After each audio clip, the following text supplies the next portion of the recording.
Let me begin this by first thanking His Royal Majesty.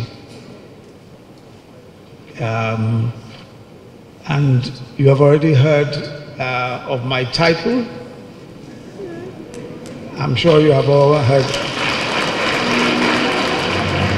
If you are jealous of my title, then don't clap. But if you are happy for me, then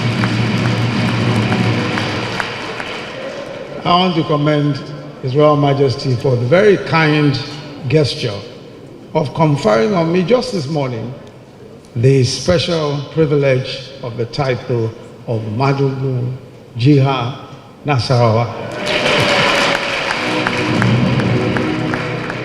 Thank you very much, Your Royal Majesty. As you know, Your Royal Majesty and those who do not know that in our profession, we tend to be partial to each other.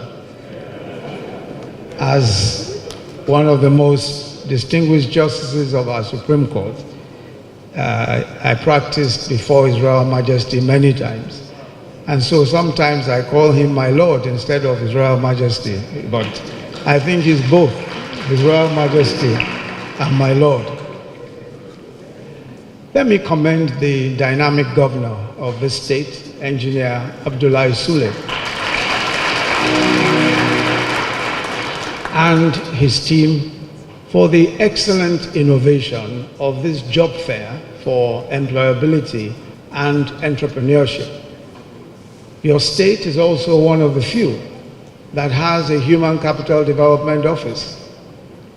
This definitely shows your concern for what is most important in any nation or any community of people, and that is the people themselves. Its skills, the talents of the people, the potential of the people, their health, their prosperity, their education, all of these is what is represented by the Office of the Human Capital Development. And I want to really commend you for this office, for that innovation, and for not just setting up the office, but for ensuring that the office is very ably managed by Habiba Balarebe Suleiman, Special Assistant, Senior Special Assistant to the Governor on Human Capital Development and the focal person for Human Capital Development. And also that office has been able to do this, not just setting this up, but also ensuring that we're able to see actual results. And this afternoon we're celebrating those actual results. The 80 participants, drawn, I'm told, from 13 local government areas of the state, who have undergone 3 weeks intensive training, I'm told, on communication, on social etiquette, on business writing, on selling skills, work ethics, excellence in customer service, initiative and proactive thinking, team building, problem solving, creative thinking. Frankly, I think that you are probably one of the very best equipped group of people that we can find anywhere in the country today. But this, I note, is to enable all these participants, all of you, to acquire the skills that you need to commence the process of being the best employees you can be or the best entrepreneurs. But just as I sat down, I thought that what would be useful for me to do today for a few minutes is to share a few thoughts with you about what I think you ought to, how I think you ought to be thinking, and what I think you ought to do. There are a few things you mustn't ever forget. The first is that you must always keep learning. Always keep learning. Always be ready for the next opportunity. And the only way is by being ready to learn and to keep learning. Many times we're very ambitious, all of us. I mean, I remember when I was about your age, very, very ambitious, thinking about so many different things. But I always found that the only people who ever got ahead were people who were ready when the opportunity struck. I'll tell you something that happened to me many years ago. I was at the time serving as a head of a department, and there was a lady who was also in that department, a lawyer, and she came to me several times to tell me that her ambition was to study, to get a master's degree in law from a foreign university. As a matter of fact, she told me she wanted to go to the US, but she had no money. But she wanted to go abroad. She wanted to go to the US to study, to get a master's. And she was a very prayerful person. She prayed a lot. And she would tell me every time, she would say, God is going to answer. God is going to answer this, my prayer. One day, the US Embassy then, this was many years ago, sent me a request to nominate 2 people to do a master's program in the US. One of the courses that they wanted, that they offered, was exactly what this lady was looking for. Well, they gave me 48 hours. They said, well, we're sorry it's late, but these people must come to us in 48 hours because the whole exercise closes in 48 hours. So very joyfully, I called the lady, and there was a gentleman, one man and this lady, and said, this is it. She shouted, God has answered my prayers. And we're all very excited. So I said to her, okay, go and bring your passport so that we can send it to the embassy. She said, no, I have no passport. So we started trying to get a passport. Anyway, cut a long story short, the passport didn't come out in the 48 hours. She couldn't go, she couldn't attend the program. She missed the opportunity. The other man, I don't know, he at least had a passport and he was able to make it. But it taught me an important lesson, and I hope it taught her a lesson too. That with all the prayers, with all the ambition, with all the great thoughts in the world, if you are not ready when the opportunity comes, you're going to miss it. And it will be your fault. You won't be able to blame anyone. That is why constant learning, constant exposure to learning. And today, the opportunities are many. The second thing I want you to remember is that integrity is key. Integrity is key.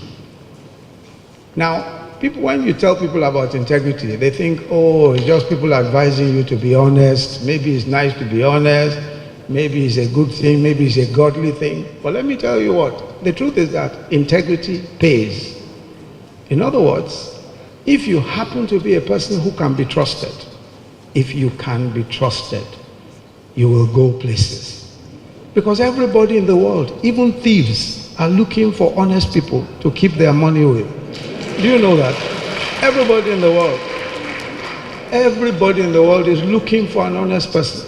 So if you can be honest, if you can show those who employ you that you can be an honest person, trust me, you will go places. I have far too many examples. I won't waste your time with that.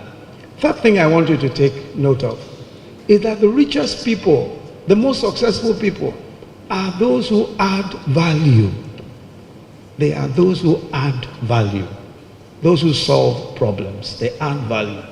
So, a farmer who is farming cocoa, for instance, a cocoa farmer or a cassava farmer, he will be okay, but he won't be the most prosperous person.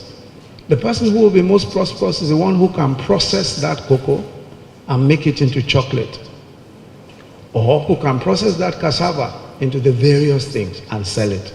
Those are the most prosperous people. So you find that the richest countries in the world are not the countries that have the produce. They are the countries that process the produce. They are the countries that solve the problems. So transpose that to yourself. It's not enough to just have ideas. It's not enough to just support. It's important for you to look for a way of adding value, look for a way of solving a problem. The fourth thing that I'd like to tell you is that, there are some people who keep talking about the good old days. The good old days. There are some people who will tell you that, in our own days, it was so easy to find employment. So easy to do everything. They keep telling you about the good old days. Let me tell you something about such people. They have a bad memory. Bad memory. Their problem is that they have a bad memory. They don't remember. Anybody who remembers well will know that there's no such thing as the good old days. Every generation has its challenges. But your own generation is the best generation, is the most advanced generation in human history. No. And I'm not saying this, to flatter you. No. This generation is the most advanced in human history. There is no generation that is as advanced as this one that you're in human history. How many of you have smartphones? How many of you have phones? How many people here of the participants have phones? Let me see how many. Okay. Let me tell you something about the smartphone that you're carrying.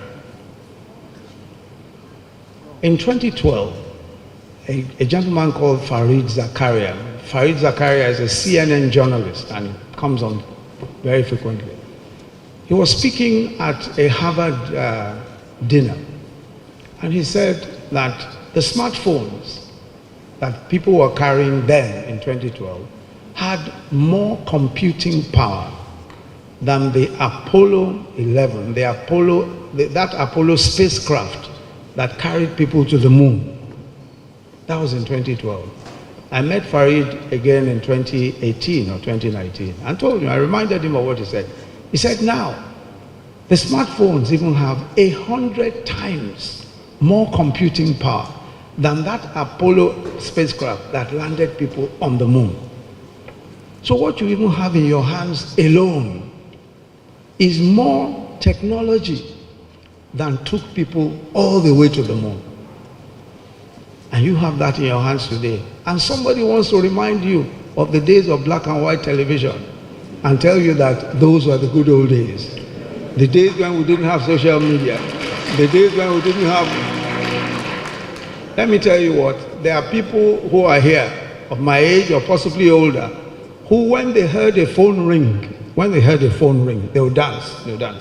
Because they thought it was a song. They didn't know that it was a phone ringing. They had never seen a phone before. But you have phones. You have all sorts of things. Technology is available for you. Your generation is the smartest that has ever lived. And we are holding our breaths. All of us are holding our breaths for what you will achieve. So for all of you who are here today, I think that with all the training that you've got, this is the beginning of an incredible journey in success for you. And I pray that you will excel and exceed all of our expectations for you. And I pray that God will bless you. Whenever we hear about you, we must always hear the best news. Today we were here at the Infectious Diseases Hospital, where we saw state-of-the-art equipment. The very best infectious diseases hospital in West Africa is right here in NASARAWA State. It's here. So the possibilities are limitless, and I want to challenge you to do the very best you can. Go beyond the skies, go beyond everything. Make sure that you do achieve all the best that you can. God bless you.